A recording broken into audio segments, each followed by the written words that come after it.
ঠিক লিচু গাছের পাশে দেখুন আরেকটা গাছ হয়ে রয়েছে আমার বাপের বাড়িতে। এটা হচ্ছে সবেদা গাছ। ঠিক আছে, আমরা কাছে যাব, দেখব কত ধরেছে।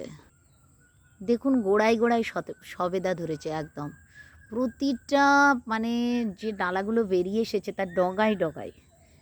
হ্যাঁ, সবেদা ধরেছে, ফুল এসেছে সবে।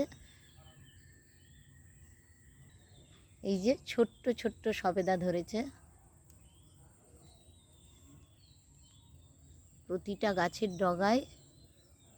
সবেদা ধরেছে দেখুন। আহা, এইসব বাড়িতে লাগানো গাছের সবেদা এখন তো বাজারে প্রচুর দামে। একটা ছোট্ট সবেদা কিনবেন 10 টাকা দাম। তো নিজে হাতে গাছ লাগানোর চেষ্টা করুন। উঁচুতে দেখুন, উঁচুতে একদম থোকায় থোকায় সবেদা ধরে রয়েছে। সামনে থেকে সাইজগুলো দেখাচ্ছি, এখন ছোট্ট।